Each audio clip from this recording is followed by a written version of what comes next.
장으로 왕의 대로를 수축하라 하는 제목으로 말씀을 나누도록 하겠습니다. 날씨가 많이 추워졌다가 또 오늘은 조금 날씨가 풀렸습니다. 여러분 또 감기 조심하시고 강건하시기를 축복합니다. 한번 앞뒤 좌우로 인사하시겠습니다. 하나님 은혜 안에서 강건하십시오. 이렇게 인사할까요? 예. 여러분이 믿는 하나님은 성경책 속에 박제되어 있는 하나님인가요? 아니면 지금도 살아 역사하시는 하나님이신가요? 성경의 하나님은 놀랍도록 역동적으로 살아서 역사하시는 하나님이십니다.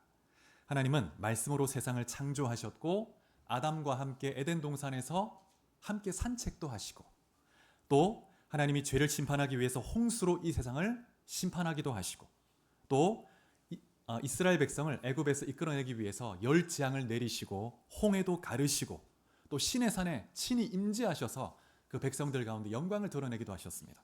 또 광야에서 백성들을 위해서 친히 싸우기도 하시고 또 먹이기도 하시고 또 이 백성에게 또 땅을 기업으로 주기도 하셨습니다. 근데 때로 그들이 죄를 범했을 때 죄를 깨닫게 하기 위해서 징계도 하시고 또 그 땅을 다시 빼앗아서 포로로 잡혀가기도 하셨습니다. 하지만 그렇게 내버려 두지 않고 다시 회복하셨죠. 그리고 마침내 독생자 아들까지도 아끼지 않고 기꺼이 내어주신 그런 사랑의 하나님, 살아계신 하나님이시고 역동적인 정말 열정적인 하나님이십니다. 그 하나님이 지금도 우리와 함께 하시고 역사하시는 살아계신 하나님이심을 믿으시기 바랍니다. 오늘 우리가 읽은 이 시편 68편은 바로 이 역동적인 하나님의 역사를 기억하고 찬양하는 그런 찬양시입니다. 이스라엘을 광야에서 인도하시고 적들을 물리치신 그 하나님을 노래하고 있는데요. 하나님은 하늘을 타고 다니시고 또 그 어떤 신보다 더 두려운 위엄을 지니신 그런 분이시라고 말씀하고 있습니다. 그 하나님이 어떤 분이신지 우리가 어떻게 그 하나님의 역사를 체험할 수 있는지 오늘 놀랍게 체험하는 여러분 되시길 축복합니다. 1절에 보시면 시편 기자가 이렇게 먼저 외치면서 시작하는데 하나님이 일어나시니 원수들은 흩어지며 주를 미워하는 자들은 주 앞에서 도망하리이다. 이 외침은 민수기 10장 35절 말씀을 간접적으로 인용하면서 기도하는 것입니다. 민수기 10장 35절을 가지고 기도하는 것입니다. 민수기 10장 35절에 보면 이렇게 말씀하는데요. 괴가 떠날 때에는 모세가 말하되 여호와여 일어나사 주의 대적들을 흩으시고 주를 미워하는 자가 주 앞에서 도망하게 하소서. 그래서 이스라엘 백성들이 광야에서 이제 행진을 시작할 때 제사장들이 그 언약궤를 가지고 먼저 앞서 행합니다. 하나님이 먼저 앞서 행하는 거죠. 딱 출발할 때 모세가 외치는 것입니다. 여호와여 일어나사 주의 대적들을 흩으시고 주를 미워하는 자가 주 앞에서 도망하게 하소서. 하나님이 앞서 행하시면서 적들을 물리치시는 겁니다. 길을 쫙 여시는 것이죠. 그래서 이 하나님이여 일어나소서 이 외침은 왕이신 하나님께서 이제 보좌에서 일어나셔서 적들을 향해 나아가사 물리치시고 하나님 행차하시옵소서 우리 가운데 오시옵소서 이런 의미가 있는 것이죠.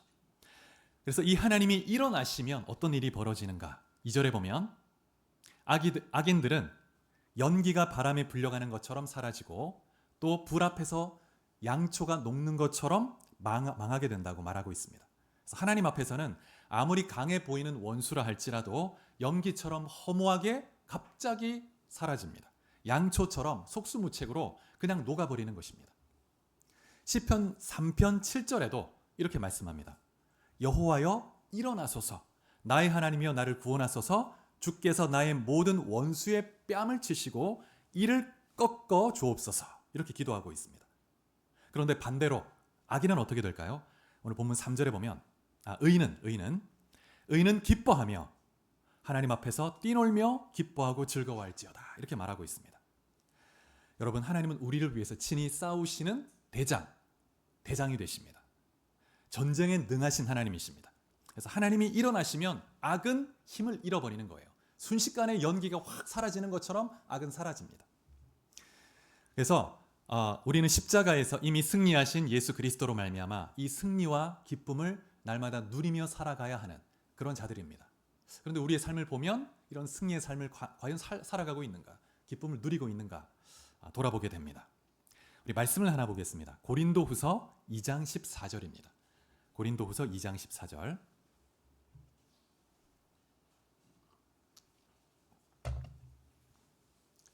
자, 이 앞에 스크린 보시고요. 같이 한번 선포해 보겠습니다. 시작. 항상 우리를 그리스도 안에서 이기게 하시고 우리로 말미암아 각 처에서 그리스도를 아는 냄새를 나타내시는 하나님께 감사하노라.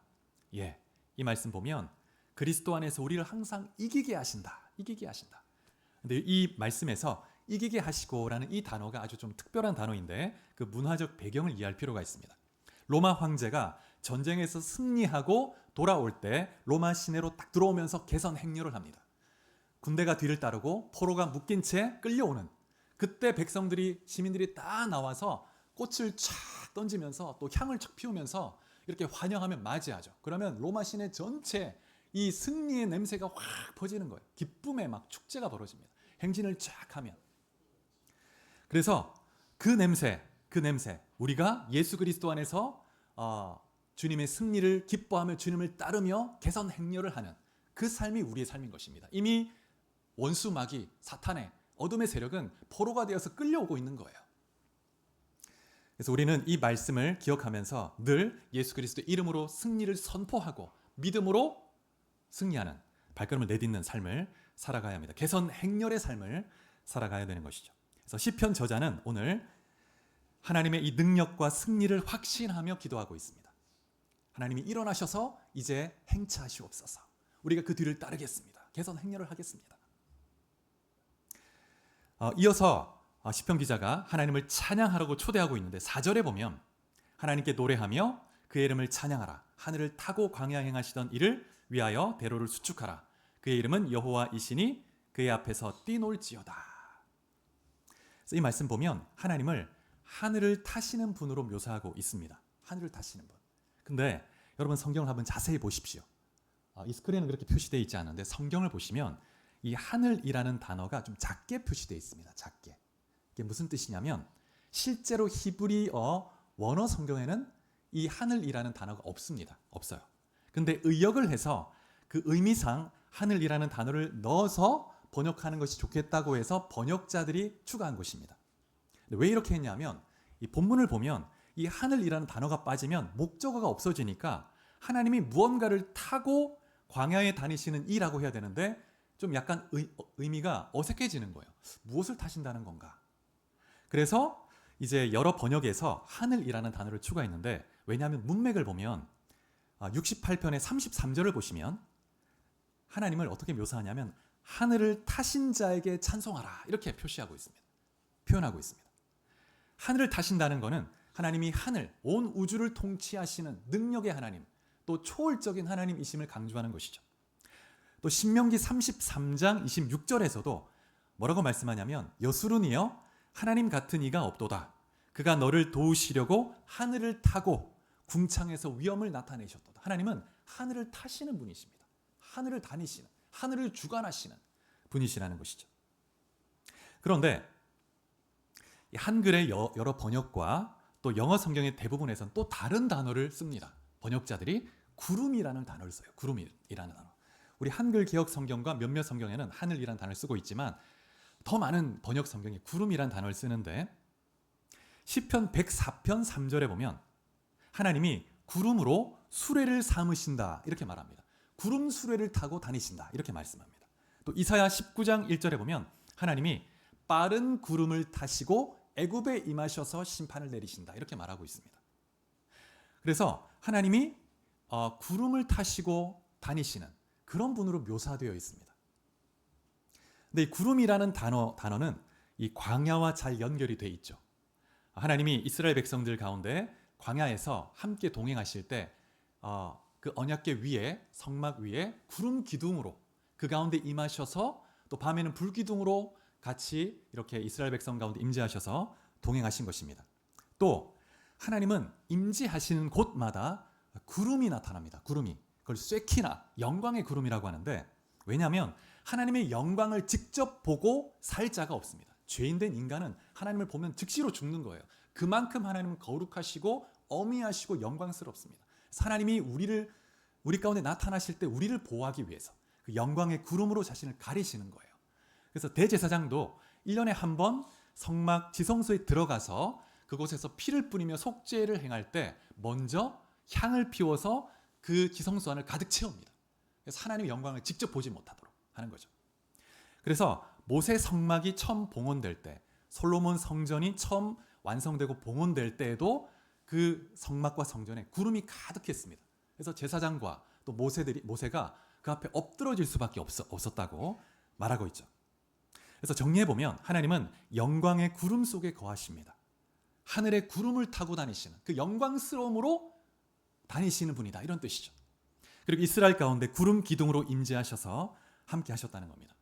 근데 특별히 이 번역자들이 이 구름이라는 단어를 더 많이 쓴 이유가 뭐냐면 이 성경 이 히브리어 이 원 저자의 의도는 이 구름을 의도할 것이다. 왜냐하면 고대 근동의 신화에서 가나안 신화에서 구름을 타는 자라는 별명을 가진 가나안 신이 있습니다.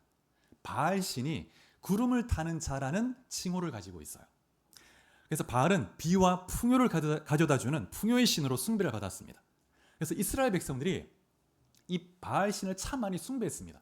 광야에서는 우리가 하나님을 숭배했지만 이 가나안 땅은 농사를 짓는 땅이니까 저 이 가나안 족속들처럼 우리도 이 가나안 신을 섬겨야 되나 보다. 그렇게 막 미혹을 받아가지고 많은 사람들이 바알 신을 섬겼던 거예요.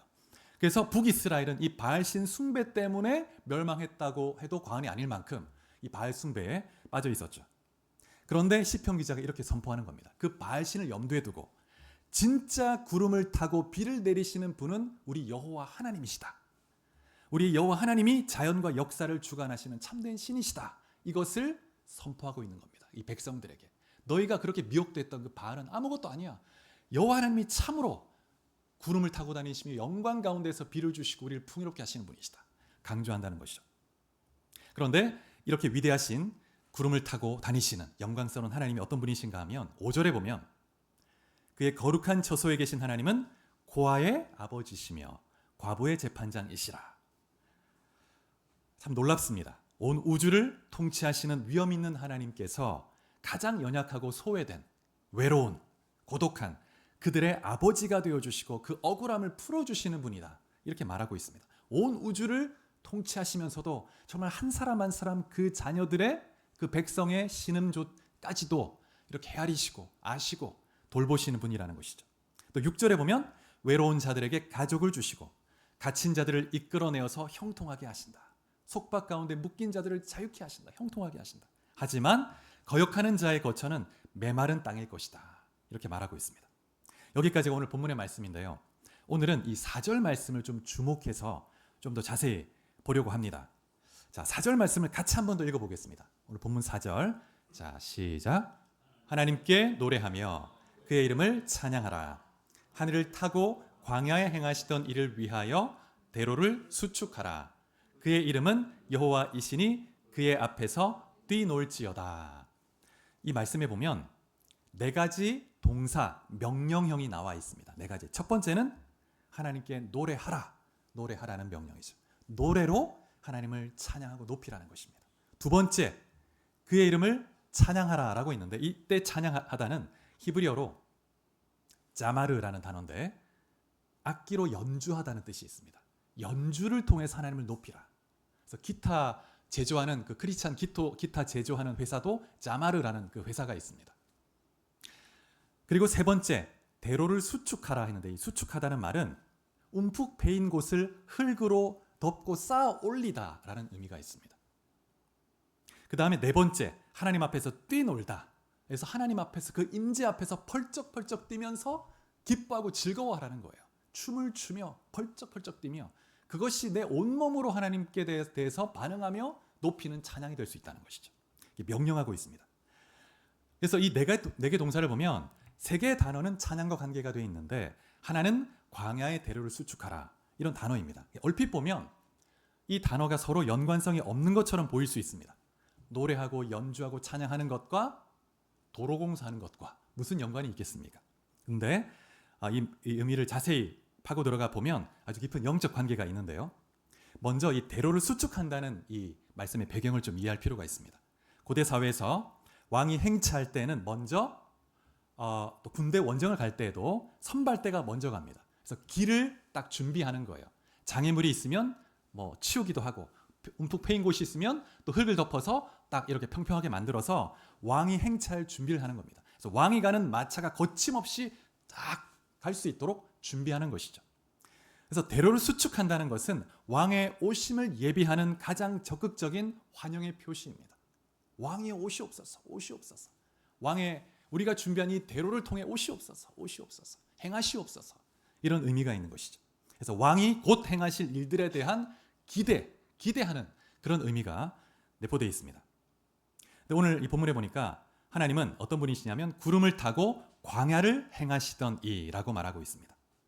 하나님은 과거에 이스라엘을 이집트에서 건져내시고 거친 광야를 앞질러 행하시면서 역사하셨던, 이스라엘을 보호하시고 먹이시고 인도하셨던 역동적인 살아계신 하나님이셨죠. 근데 그 왕이 지금 이제 곧 행차하실 것이다. 그러니 길을 닦으라, 준비하라, 이렇게 맞이할 준비를 하라, 그 하나님을 기대하라 말하고 있는 것입니다. 그렇다면 찬양과 길을 닦는 것 어떤 관련이 있는가? 근데 히브리 원어를 보면 대로를 수축한다는 이 단어가 흙을 쌓아 올리다라는 단어가 의미가 있다고 말씀드렸죠. 그런데 동시에 누군가를 높이다라는 의미가 있습니다. 그래서 영어 성경의 어떤 번역을 보면 이 대로를 수축하라는 말을 extol him, 그를 높이라, 그를 칭송하라 이렇게 번역하고 있습니다. 대로를 수축하라가 아니고 대로를 수축하는 것, 주님을 찬양하는 것은 같은 의미입니다. 하나님을 우리가 위에서 길을 예비하는 것, 찬양으로 주의 오실 길을 예비할 수 있는 것이죠. 그래서 우리가 하나님의 이름을 높이고 찬양하는 것은 곧 하나님이 오실 영적 길을 닦는 영적 토목 공사가 되는 거예요. 그래서 우리가 찬양할 때 영적 장애물들이 파쇄가 됩니다. 움푹 패였던 곳은 메워지고, 그래서 왕이신 하나님이 오실 길이 예비되게 만들어주는 거예요. 우리가 찬양하며 높일 때. 여러분, 우리의 삶을 돌아보면 여러분 참 광야 같다 이런 생각을 할 때가 있지 않습니까? 여러 가지 영적 장애물들이 끊임없이 하나님과 우리 사이를 방해합니다. 가로막습니다. 고난, 걱정, 의심, 두려움, 죄악 이런 거대한 바위들도 있을 뿐만 아니라 마귀의 시험이라는 그런 움푹 패인 웅덩이도 있죠. 그래서 우리가 정말 이 길을 갈 때 빠지기도 하고 또 하나님과의 우리 관계가 이렇게 막 울퉁불퉁한 거예요. 길이. 그래서 우리 마음이 메마른 그런 광야 같기도 하고 때로 하나님의 임재가 느껴지지 않을 때도 있습니다. 바로 그럴 때 우리는 찬양하기 시작해야 합니다.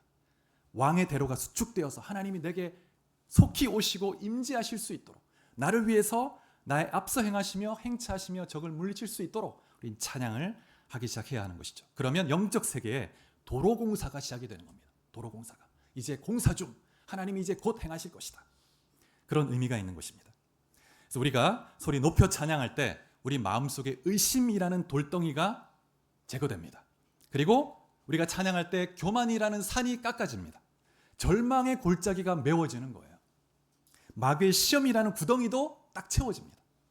그래서 하나님의 임재가 우리 심령에 확 임하시고 또 내 삶의 문제 가운데 딱 나타나서 하나님이 거침없이 행하며 장애물들을 제거하시고 적을 물리치시고 우리 가운데 충만한 임재로 역사하시는 것이죠. 그래서 찬양은 왕이신 하나님을 향한 최고의 환영의 고백입니다. 왕이시여 어서 오시옵소서, 내 삶에 개입하시고 역사해 주옵소서. 그런 의미가 있는 것입니다. 그래서 믿음으로 찬양을 터뜨릴 때 여러분의 삶에 하나님과의 관계에서 영적 고속도로가 뚫리고 여러분의 인생에도 시온의 대로가 열리게 될 것입니다. 이 믿음의 대로가, 시온의 대로가 여러분과 저의 삶에, 우리 마음에, 우리 인생에 활짝 열릴 수 있기를 축복합니다. 여러분, 우리가 믿는 하나님은 박제된 그런 하나님이 아닙니다. 지금도 살아 역사하시는, 우리가 찬양을 하기 시작하면 즉시로 하나님의 천군 천사 보내시고 하나님이 역사하심으로 길을 확 여시는 그런 분이십니다. 여러분 앞에 어떠한 원수 같은 문제들이 있든지 찬양하기 시작할 때 하나님의 역사가 나타날 것이라고 믿으시기 바랍니다. 그래서 그 장애물들은 연기처럼 순식간에 사라지고 양초처럼 녹아버릴 것입니다. 언제 이렇게 없어졌지? 하나님을 찬양하기 시작할 때 하나님 일어나소서, 일어나소서, 하나님 높임을 받으시옵소서. 그런데 이런 생각 해볼 수 있습니다.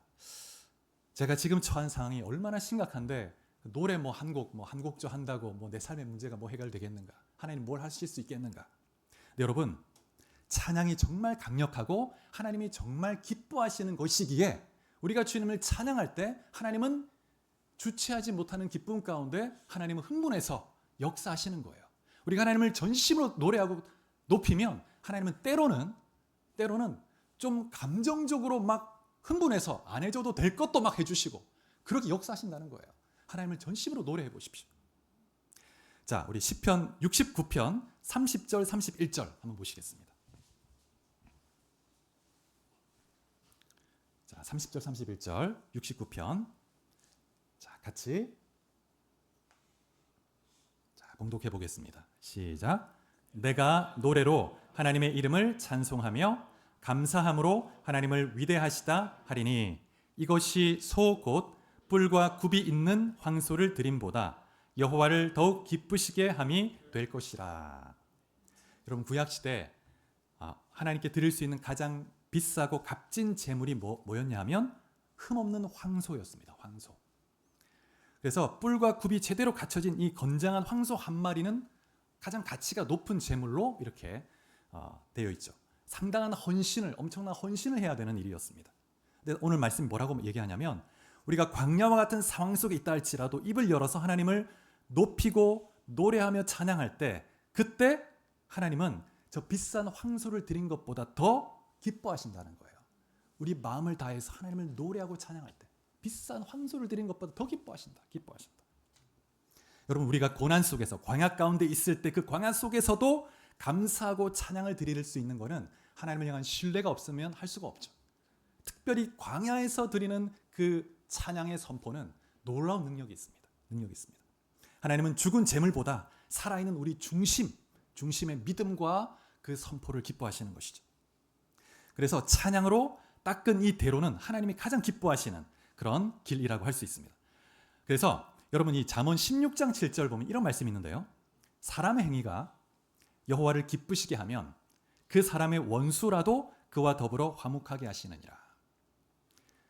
우리가 하나님을 기쁘시게 하면 하나님은 우리 삶 속에 이거는 인간으로는 도저히 불가능한 일이다 라는 것도 기적적으로 행하신다는 거예요. 역사하신다는 겁니다. 자, 69편에서 32절을 또 보면 찬양의 결과가 나오는데 곤고한 자가 이를 보고 기뻐하나니 하나님을 찾는 너희들아 너희 마음을 소생하게 할지어다. 광야에서 찬양으로 주님을 위한 대로를 닦기 시작하면 주변에 있는 곤고한 사람들이 나를 보고 삶에 지쳐 쓰러져 있었던 사람들이 힘을 얻게 된다는 거예요. 기뻐하게 된다고 말합니다. 또 우리의 심령이 살아난다고 말합니다. 왕이신 하나님께 찬양과 경배를 드릴 때 내 영혼이 살아나고 내 주변의 영혼도 살아나고 내 인생 길에 대로가 열리고 장애물들이 제거되고 마귀가 패놓은 구덩이도 메워지고 놀라운 역사가 나타나는 것입니다. 이스라엘 역사 속에 이 찬양의 능력이 참 많이 반복해서 나타나는 걸 볼 수가 있습니다. 우리가 잘 아는 말씀인데 역대 20장에 보면 여호사밧 왕의 이야기가 나오죠. 잠시 한번 생각해 보기 원합니다. 모압과 암몬 엄청난 군대가 연합해서 쳐들어왔습니다. 도저히 이길 수가 없습니다. 유다가 홀로 감당할 수 있는 군대의 숫자가 아닙니다. 그래서 이 국가적으로 위기의 순간에 광야의 위기에 처한 거죠. 이때 이제 백성들이 두려워 떨고 있었는데 하나님이 선지자를 보내서 뭐라고 하시냐면 이렇게 말씀합니다. 이 전쟁은 너희에게 속한 것이 아니요 하나님께 속한 것이니라. 너희는 맞서서 가만히 서서 여호와가 구원하는 것을 보라. 이거는 내게 속한 전쟁이니까 너희들은 가만히 있어. 내가 하는 것 보기만 해. 이렇게 얘기한 거예요. 그래서 이 여호사밧 왕이 이 말씀을 듣고 믿음으로 이 말씀을 딱 붙들었습니다. 하나님 역사하시겠구나. 환경 보지 않고 하나님의 말씀 딱 붙들고 하나님을 기대하는데 어떤 전략을 세우냐면 맨 앞에 아주 훈련된 707 무슨 UDT 부대를 세우는 게 아니고 찬양대를 세우는 거예요. 맨 앞에 가운을 딱 입힙니다. 찬양대를 세워서 여호와께 감사하세. 그 인자하심이 영원하시도다. 찬양하며 나가게 하신 겁니다. 그래서 이 말씀에 보면 뭐라고 하냐면 역대하 20장 20 한번 찾아보시겠습니다. 역대하 20장 22절.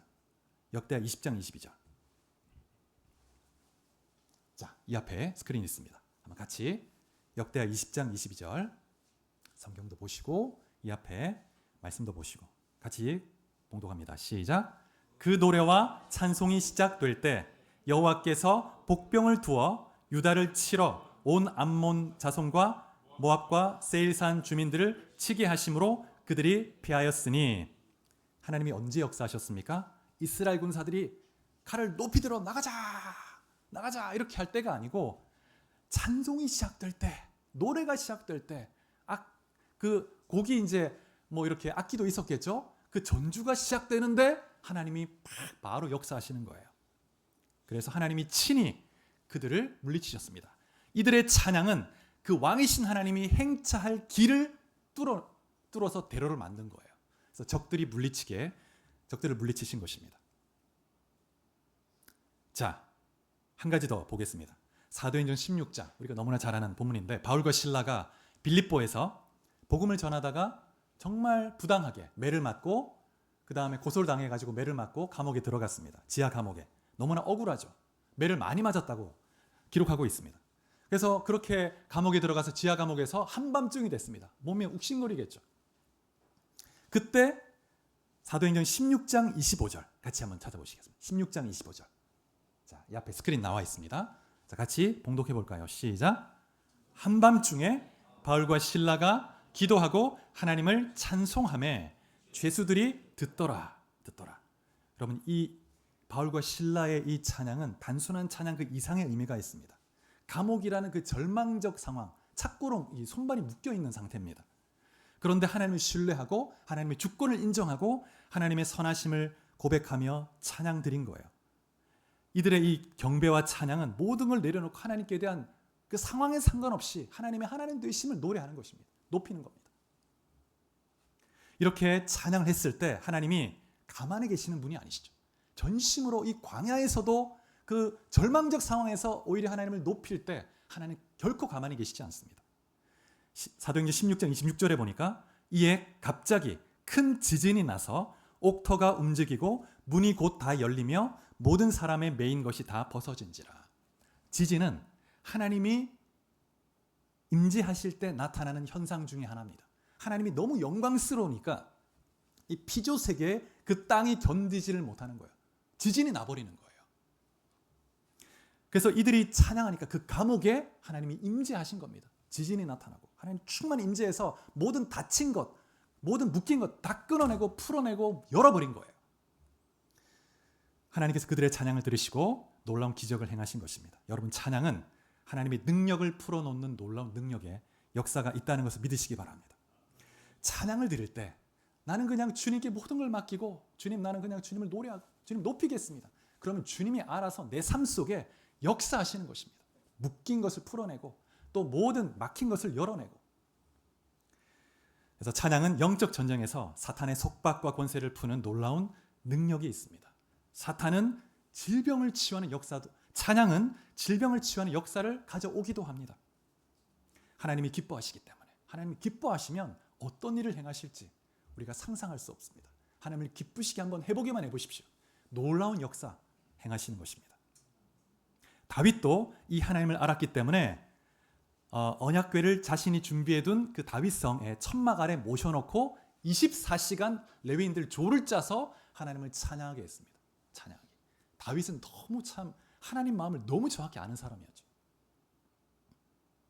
사랑하는 여러분, 여러분 가운데 깊은 곤고, 절망, 연약함이 있다면, 소망이 없다고 느껴질 때 찬양의 고백을 드려보십시오. 잠잠히 하나님, 왕이신 나의 하나님, 다 고백해 보세요. 하나님이 놀랍게 역사하시는 거예요.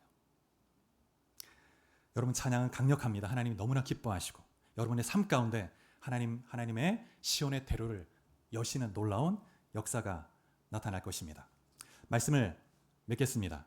여러분, 찬양은 내 인생의 광야 한복판에 왕이신 하나님이 오실 수 있는 영적 대로를 수축하는 강력한 영적 토목공사이다. 기억하시기 바랍니다.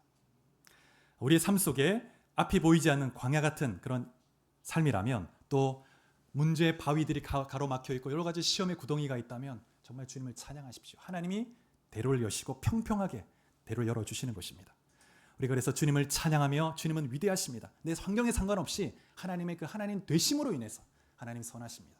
내 환경에 상관없이, 내 고통에 상관없이 하나님은 찬양받기에 합당하십니다. 고백하며 높일 때 하나님 가만히 계시지 않는 분이십니다. 자, 여러분 한 분 한 분이 어떤 환경 속에 있든지 여러분의 개인적 삶에서 또 가정 안에서 또 예배 드릴 때 온 마음을 담아서 하나님 되심으로 인해서 노래하고 높여보십시오. 놀라운 역사가 나타날 줄 믿습니다. 그래서 오늘은 기도하기 전에 우리가 좀 잘 알만한 찬양을 제가 곡을 준비했는데요. 같이 찬양을 좀 드려보고 싶습니다. 그래서 여러분 늘 하던 찬양의 순서구나 이게 아니라 한번 이 시간 마음을 한번 딱 담아서 모든 염려, 근심 모든 것 다 내려놓고 주의 보혈의 피 의지하고 이름을 믿음으로 선포해 보십시오. 그래서 예수는 그리스도 지존하신 지극히 높으신 하나님 선포하고 높일 때 하나님 놀라운 세일을 행하실 줄 믿고 나아가십시오. 그러면 여러분의 인생의 가정 안에 또 우리 공동체 안에도 그런 놀라운 하나님의 시온의 대로가 열리는 역사가 일어날 줄 믿습니다. 그래서 여러분 저도 한번 아까 자마르 악기를 연주한다고 했다면 저도 한번 기타를 연주하면서 하려고 합니다. 그래서 같이 할 때 여러분 또 일어나셔도 좋고 이렇게 자유롭게 하시면 됩니다. 그래서 마음을 담아서 같이 나가도록 하겠습니다.